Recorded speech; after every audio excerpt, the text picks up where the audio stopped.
The Infoscope land management system allows you to effectively automate and address areas such as tenement compliance, stakeholder engagement, ground disturbance, environmental obligations, native title, cultural heritage and land access.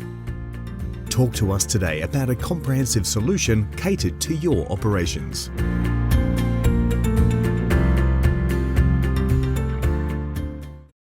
Good day. My name is Louise Pearce, and I'm the Global Metals and Mining Lead at ERM. Today, I want to share some thoughts on the growing demand for more responsible sourcing of metals and other material. I am currently in Toronto, and I would like to begin by acknowledging that the land on which I am speaking to you from is the traditional territory of the Wendat, the Anishinaabe, the Haudenosaunee, Métis, and the Mississaugas of the Credit First Nation. I pay my respects to their elders past, present, and emerging. 4 years ago, at a number of conferences and events around the world, ERM highlighted what we saw as the major disruptions coming to mining. Things like the application of new technology and alternative sources of materials were the two of the more obvious ones at the time. In essence, it was the impact of a version of Porter's 5 forces on the mining sector. At the time, we termed it the Uberization of mining. Now, for lots of reasons, that may not be the best title in 2020, but it conveyed the sentiment of disruptive forces impacting our industry. And speaking of things impacting us, I want to park the effect of COVID from my comments. I am not ignoring it. It is the biggest public health crisis in a century and has caused the deepest economic recession of the modern era. It is more that I'm sure this will come up in a number of other talks at the conference, particularly around the need for resilience across the industry to move forward. However, I want to focus my comments on a few things that are more in our control, regardless of what happens, particularly as we find a new normal during and beyond the pandemic. Long-term resilience for the industry. In recent years, we have seen the evolution of a number of factors which are playing an ever-increasing role in how mining companies finance themselves, explore, operate, partner with downstream customers for metal and materials supply, manage and take back waste, and reimagine site closure. These include investor pressure, not just in the form of the loans they give and at what rate they give them, but increasingly as it relates to ESG performance. A report this year by HSBC, one of several pointing to similar conclusions, stated that the stocks of companies with stronger ESG credentials and more robust climate strategies have outperformed those of their peers. Supply chain interest in responsible sourcing.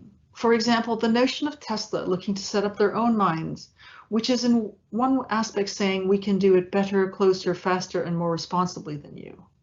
What's next? Heightened awareness of consumers to sustainability issues. This is leading to an evolving expectation of how a responsible mining company should act, and as a result, the demands they are making on the goods they buy and the subsequent expectation this places on suppliers. Community activism. While not new, this is the power of social media to organize and communicate to the wider world in real time. What is more notable than ever is the speed at which all this happens. You cannot procrastinate or take a long time to make decisions on changes, as some may have done a few years back. The transition to a low carbon economy, the need to reduce carbon emissions. More broadly, this is looking at a societal contribution to climate change. Everyone has a role. This is not just an issue for the majors to worry about. It is important for all mining companies and downstream processors and manufacturers. It is also playing out in which junior projects will get financed and at what rate, as my CSA Global colleague Sam Ulrich will speak about at this conference. The age-old war for talent. How will we make mining attractive to the next generation of engineers and scientists when there are now so many other hip opportunities out there? Let's not spend time examining the causality or the direction these will have on our industry. Instead, allow me to highlight 4 areas that I think is going to be important for us all going forward. Firstly, the impact of ESG issues on the broader mining and metals ecosystem. The ESG of tailings facility management and the need to stop tailings dam failures. Transparency in its widest sense.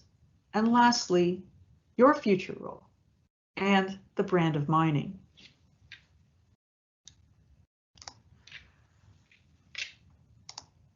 So firstly, ESG.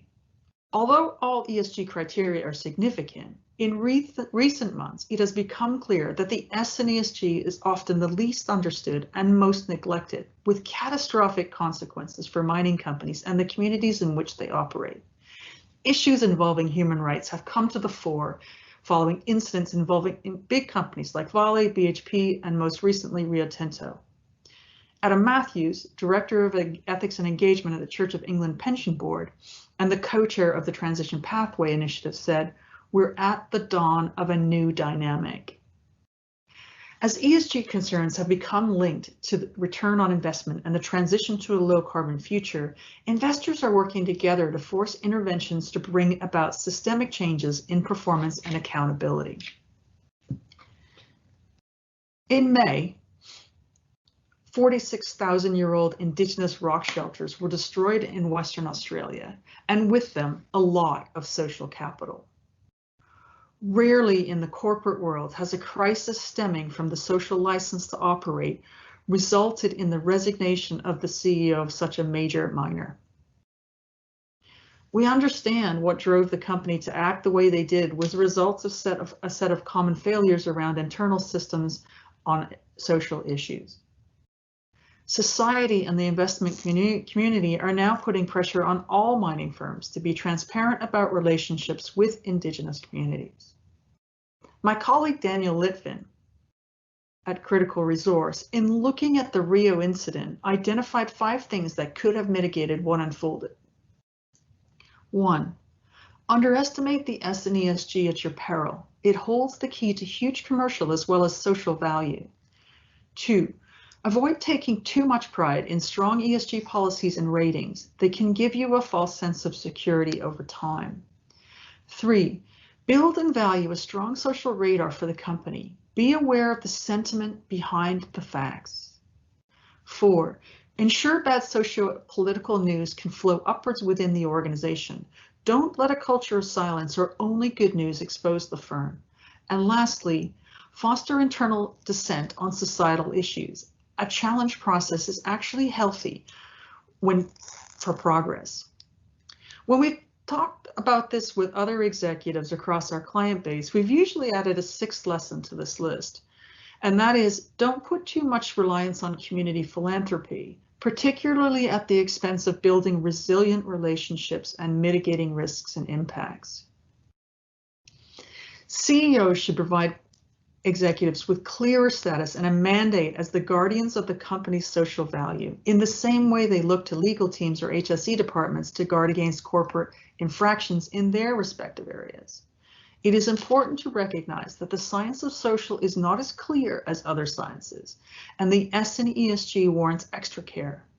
As my CEO Karen James notes in a recent publication for the World Business Council for Sustainable Development, all chief executives should anticipate at least one major shock during their tenure and prepare and lead accordingly.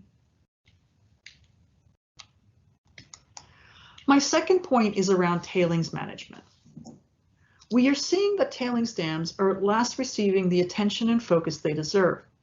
It is a strange paradox that while the mining industry has made huge strides in integrating ESG into business decisions over the last 30 years, it has only recently started to get to grips with the risks posed by its waste disposal sites.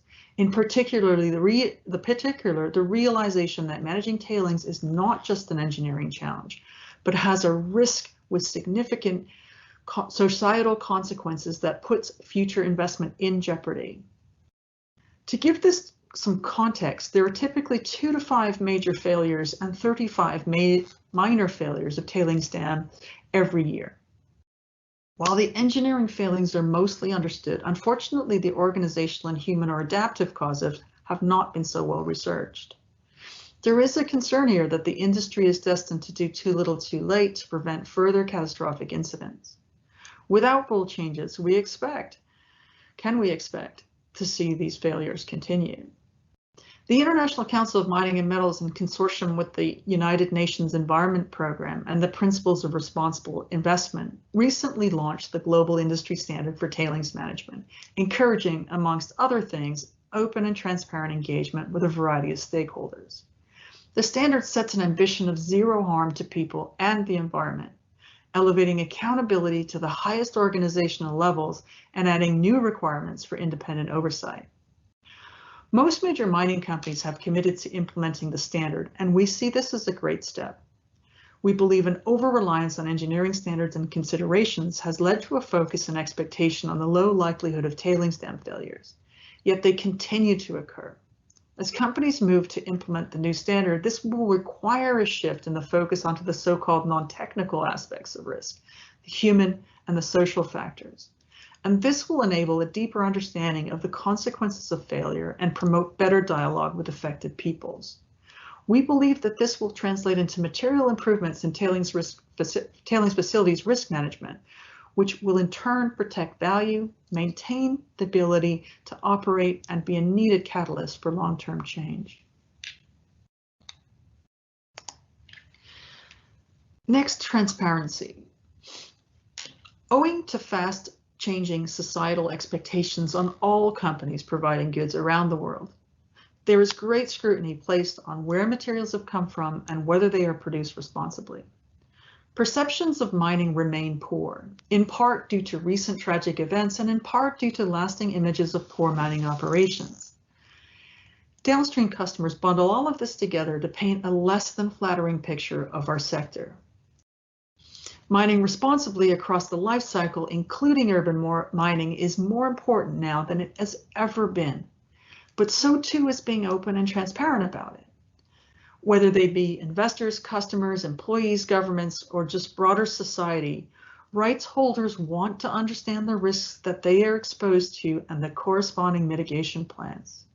Reporting, communicating, and educating on key risks matters to all rights holders and will be key to being seen as a responsible mining, metals, or materials company. So what does this look like? Well, it's about managing risk and creating value by setting goals and linking these to key performance indicators and management pay. To be clear, this is not just about being transparent on the targets, but disclosing on how you're getting on against those targets in an independently audited way if necessary. We believe this will go a long way and will give you more comfort and confidence, give more comfort and confidence to stakeholder groups. The improvement in sustainability reporting is already a positive step in our opinion. A more tangible sign is seeing the evolution of mining companies as they change their DNA from that of the old legacy industry and embrace new and more diverse and inclusive ways of thinking and communicating. I do remain concerned that if we do not up our game relative to other industries, particularly on areas of greater risk through reputation and returns, it will be impossible to attract investment. Determining our own path may not be possible. So lastly, I want to draw some of these together into a final point. What is the future brand of mining we want to see? I think it's safe to say the perception of mining and metals companies is not the greatest, particularly to those in broader society. As I mentioned previously, mining's poor legacy of environmental, health, safety, and societal impacts cannot be denied, and we have not yet done enough to change that perception. This detracts from the contribution the sector makes not only in addressing increasing demand from urbanization and population growth, but also the crucial contribution of the metals and minerals needed for the transition to a low carbon economy. Whether we accept it or not, doing just enough is not good enough anymore. One manifestation of this is that it leads to broadening the trust gap, that space between what we say and its credibility. In part due to a failure to shift the stereotypical perception that mining equals dirty coal equals bad, or mining equals child labor in the Congo equals bad, or mining equals large scares on the landscape equals bad. High-profile tailings dam failures, environmental and social incidents, and worker fatalities continue to plague us. As this gap widens, the ability to rebuild any trust back becomes exponentially harder. Now, a few of you listening might say, that's okay, my company has a good reputation, or we are ranked high by ratings agencies. But in the minds of the public, regulators, and increasingly investors, individual companies are inextricably linked together into the brand of mining. The behaviors of your counterparts impact how you're perceived in the market. We are all in this together. The mine we want to see is a concept created at ERM. It provides a framework for how the industry could aspire to build and operate better mines, including playing a leading role in the transition to a low carbon economy and embracing the circular economy to achieve positive change. Resilience over the long term is possible if mining adopts more agile, dynamic, and transformational behaviors and actions in response to the relentless pressure. There are a few key things within our control that can make a difference. First, have a clear articulation on your purpose as a mining company over and above just returns. This includes articulating your role in the broader mining and metals ecosystem and generating social value. Properly appreciate ESG issues, as this is the key to future investment and license to operate. Pay particular attention to the S in ESG, realizing the value this can have to the firm and society. Understand your material risks and their potential. Mitigate them accordingly, especially the potential for tailings dam failures. Define your contribution to the low carbon economy. Pursue innovative and value-creating opportunities to decarbonize your operations and work with others to reduce carbon across the value chain. Produce more transparency and disclosure on risk and mitigation strategies, as this will allow trust to be built with stakeholders, whether that be investors or just wider rights holders. Our collective success as a sector includes embracing the interconnection of all industry, the urban mine, and the circular economy. And in these uncertain times, be bold and nimble to get through these challenging times to be able to survive and thrive in the future. So what does all this mean? I started my comments by highlighting the disruptive forces we have had in mining for a few years, which, like big waves, have grown as they get closer to shore. These are playing out and creating new entrants and winners in certain product categories. The rise of S and ESG will impact everything from the access to and battle for capital right through to your company's future brand perception. I hope my comments elicit some new thoughts, insights, and questions. And with this, I want to leave you with two questions you can ask yourself. What is the mining company you want to be? Do you want to be an extractive company or maybe a critical material steward? And since each company is inextricably linked by perception, what is the mining and metals industry we want others to see? Thank you so much.